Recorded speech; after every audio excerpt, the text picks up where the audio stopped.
Hello! In this video, I'm going to be showing you a bit about how to play Angie by the Rolling Stones. I've had a look at this song many years ago, and I've just had a look at it now. It's not the easiest song. It is based on chords. Those all chords are kind of broken up and arpeggiated into a fairly obscure way. It's a very, very lovely song. Not the easiest to learn, but hopefully going to break down some of the concepts for you here so that you can understand them and begin to maybe make your own kind of version of Angie, and maybe something that follows the tab quite specifically. We're going to learn about the first 8 bars. After that, it does repeat, but there's a lot of variations, so you don't really need to learn any more than that. So some of the chords, it has a fairly ordinary A minor chord.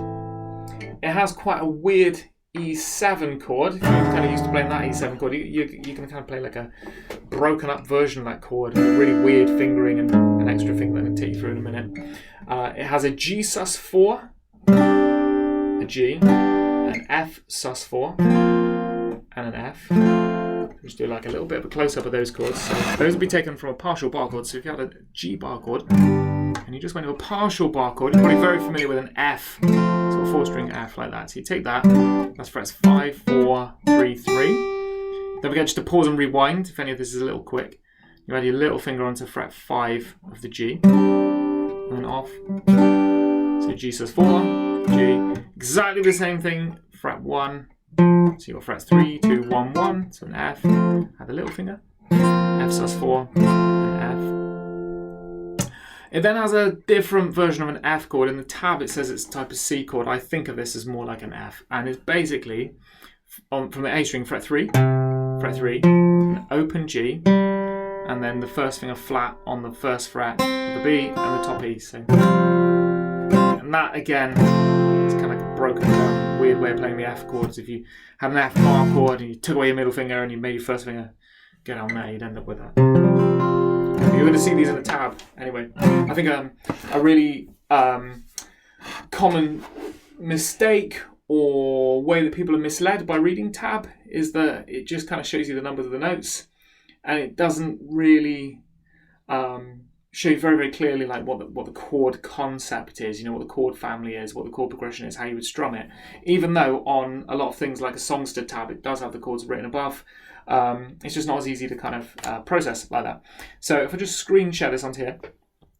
So here is the opening here. You've got a little natural harmonic on fret 12. So if you don't know how to play that, you've got to hold your finger on the fret 12 really, really lightly at the actual fret itself. So just here, not even pressing. I'm just picking that. So it's kind of, well, I think it sounds like a little bit like a harp. So you can add that if you want.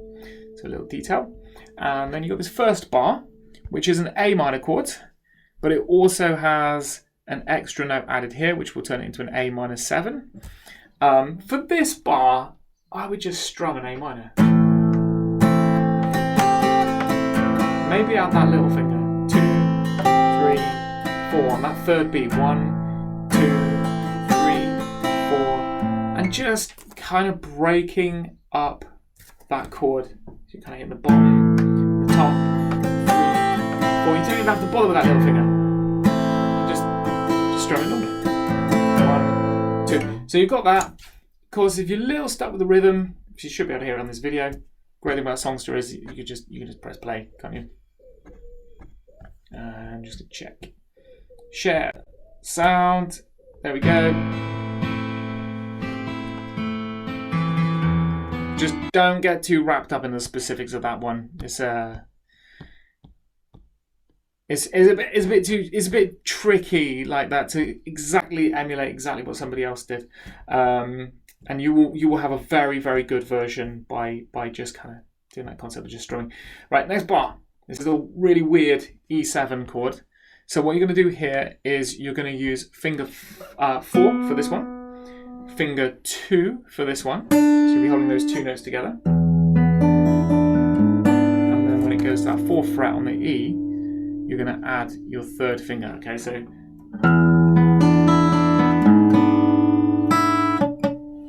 I would probably just ignore those ghost notes and just stick with that open top E that's just there, okay? So like that. 1, 2, 3, 4. 1, 2, 3, 4. Like that. I'll just do it off the screen share just so you can see me a little bit more clearly. So zoom in.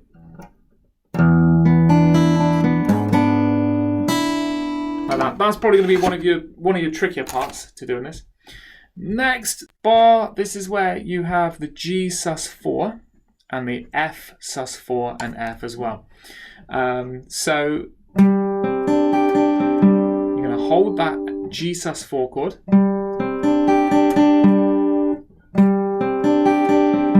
Note, by the way, the first note is slightly longer. You can see that indicated by the quaver here, and the rest of that half of the bar is semiquavers. So you've got one longer note, then the rest are a little bit quicker. I'll play that again. So the trick with this one will be getting the chord clear enough. Sometimes when you're strumming chords, strumming bar chords and things like that, you might have a note choking and you don't even realise that note is choking until you actually arpeggiate it. So that's how that half a bar goes. And next we're going to look at the F sus4 and the F. So there, I'm holding the F sus4. I would be holding the whole chord, but only picking the D and G. Then taking the little finger away, and picking the top two notes. And each one of these, each little concept or each little chord, half bar, whatever way you're looking at it, it is like learning a riff of its own. So you really want to treat it like that and repeat it as much as you can until you get it really good. Another common mistake people make is just playing through everything once, and expecting that that's going to help improve their playing. Okay, so here we have a partial F chord. I didn't actually show this chord here at the start of the video. So if you have a whole F bar chord and you take away your first finger and you lie that flat there, you're going to have a 5-string F bar chord. So you want to get that one down. And then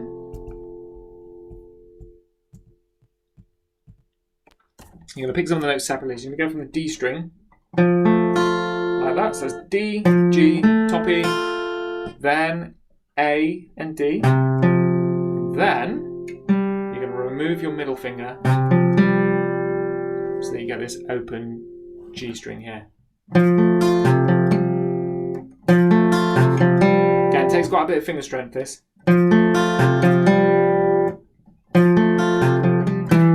Then, this is an ordinary C chord. You can see by these two notes, if I added them to those, you're already going into that C chord. That's going to be... Then we have one last passing chord here before it starts to kind of repeat, and it says G add 11. I always call it G sus4 over B. Okay, so that is how to play the first 4 bars. Hopefully that gives you a good little insight of kind of an easier way to interpret those chords. And then after that, we're basically going to repeat the same chord progression, but we're going to have some different things. This is my favourite bit. Okay, so all we're doing is strumming 2 A minor chords. And then you can play this little riff with your 3rd and 1st finger, or your 4th and 1st finger. Very straightforward. So I'm just lying the 3rd finger flat across those notes. Then lying the 1st finger across those. And then lying the 3rd finger across there. And you might want to practice that by itself without the A minor chord. Like that. 1, 2, 3, 4. 1, 2, 3, 4. Then, from here, I would most likely play the rest of this the way that it was done before. As in, if I look up here, 1, 2, 3, 4 bars, then on bar 5 it's starting to repeat. So 1, I would then play this E7 bar here. I would play that the same as this one. I would play this bar the same as this one, and so forth.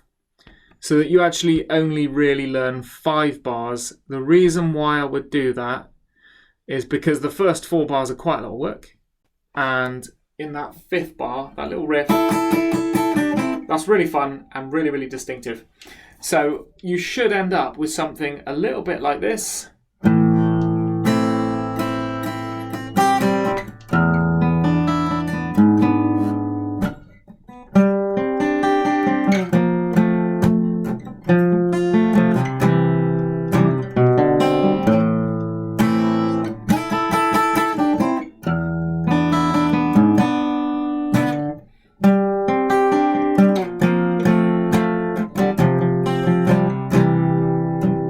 Like that. That's not the best playing that I could do on that. This is just from kind of having a little go at this song for 5 minutes before doing this video tutorial. Of course, I could spend a lot longer learning how to play it properly and maybe even have a better way of teaching it. But what this will hopefully give you insight into is how that interpretation process works, and how we can look at things that could be quite difficult to learn, but how we can simplify them and make them suit our own ability or our own, I suppose, preferred way that we like to play. And this is, in some ways, this could be seen as, okay, you're just basically being lazy, Sam. You can't be bothered to learn a song properly, and then you're actually going to make a really shoddy video lesson. Maybe that does play a part in that. But actually, you will find that most pro guitarists would not learn this note for note at all. A lot of them would learn it by ear. They would be missing things that are on that songs to tab. They'll just be getting a general idea. So if they see a chord and they can see it's arpeggiated, or they can hear it's arpeggiated, they're just going to kind of take that chord and arpeggiate it. And so, yeah, I hope that gives you a good insight into that kind of concept, and that this has been a useful video lesson for you. Over and out. Bye.